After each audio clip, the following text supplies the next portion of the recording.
ہمارے ہاں اکثر لوگ یہ سوال کرتے ہیں کہ 11ویں شریف کی کیا شرعی حیثیت ہے۔ اصل میں 11ویں شریف کی شرعی حیثیت یہ ہے کہ 11 ربیع الثانی سیدنا غوث اعظم عبد القادر جیلانی رحمۃ اللہ علیہ کا یوم وصال ہے، اور پھر کتابوں میں یہ بھی آتا ہے سیدنا عبد القادر جیلانی رحمۃ اللہ علیہ ہر ماہ کی 11 تاریخ کو رسول اللہ صلی اللہ علیہ وسلم کی بارگاہ میں ایصال ثواب کا اہتمام کیا کرتے تھے۔ اس ادا کو اپناتے ہوئے اہل اسلام 11ویں شریف کا اہتمام کرتے ہیں۔ 11ویں شریف کی اصل یہ ہوتی ہے کہ وہاں قرآن کریم کی تلاوت ہوتی ہے، 11ویں شریف میں رسول اللہ صلی اللہ علیہ وسلم کی نعت پڑھی جاتی ہے اور ذکر و اذکار ہوتا ہے، پھر لوگوں کو کھانا کھلایا جاتا ہے۔ یہ تمام ایسی چیزیں ہیں جو بالکل قرآن و حدیث سے ثابت ہیں،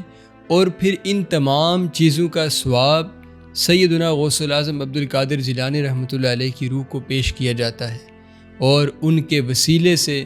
پھر امت کی بہتری کے لیے دعائیں مانگی جاتی ہیں۔ تو ایصال ثواب یعنی ثواب کسی کے لیے اس کا پہنچانا، یہ بھی بالکل قرآن و حدیث سے ثابت ہے۔ رسول اللہ صلی اللہ علیہ وسلم کی بارگاہ میں ایک صحابی حاضر ہوئے، عرض گزار ہوئے کہ یا رسول اللہ صلی اللہ علیہ وسلم،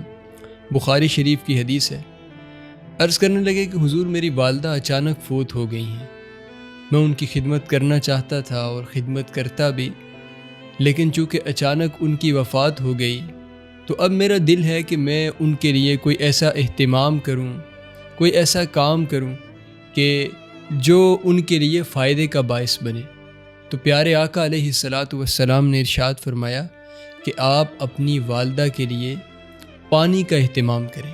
یعنی والدہ کے ایصال ثواب کے لیے کنواں کھدوائیں۔ تو حضرت سعد رضی اللہ تعالیٰ عنہ جو تھے، انہوں نے اپنی والدہ کے لیے ایک کنواں کھدوایا جہاں پہ صاف پانی کا انتظام ہو گیا، اور اس پانی سے پھر ارد گرد کے جو لوگ تھے وہ سیراب ہوتے تھے، اور آپ نے اس کنویں کا نام بئر ام سعد رکھ لیا، یعنی سعد کی والدہ کا کنواں۔ کنواں تو حقیقت میں اللہ تبارک و تعالیٰ کا ہے، لیکن انہوں نے اس کنویں کی نسبت اپنی والدہ کی طرف کر دی کہ سعد کی والدہ کا کنواں، سعد کی ماں کا کنواں۔ تو اس سے پتہ یہ چلا کہ اصل حقیقت تو والدہ کو ثواب پہنچانا تھی، اور اس کنویں کا انتظام اور اس میں پانی کا انتظام جو لوگوں کے لیے کیا گیا تھا، یہ اللہ تبارک و تعالیٰ کی رضا کے لیے تھا۔ حقیقت تو اللہ کی رضا تھی، والدہ کو ایصال ثواب کرنا تھا۔ تو انہوں نے ایک اصطلاح رکھ دی کہ سعد کی ماں کا کنواں۔ تو صرف نام رکھ لینے سے اگر وہ کنواں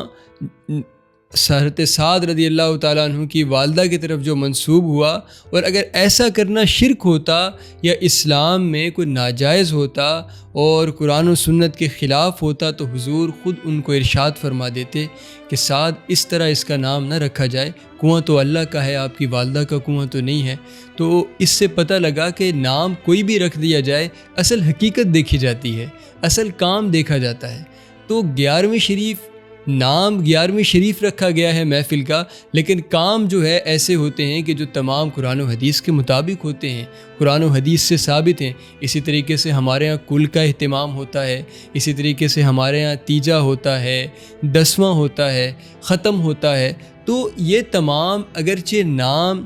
موقع کی مناسبت سے اور دور کے تقاضوں کے مطابق رکھ دیے گئے ہیں، لیکن ان کی جو اصل ہے وہ تمام کی تمام قرآن و سنت سے ثابت ہے۔ تو اگر کوئی ان کو ان ناموں کے ساتھ جاننے سے اس کو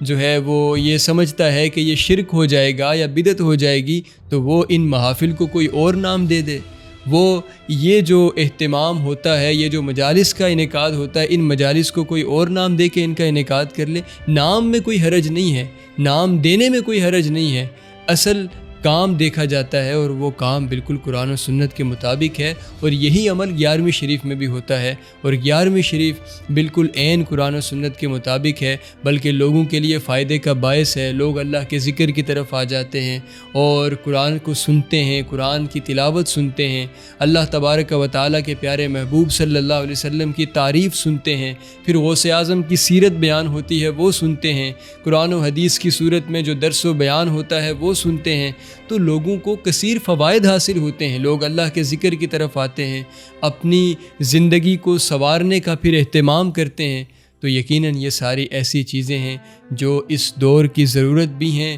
اور اس دور کا تقاضا بھی ہیں، اور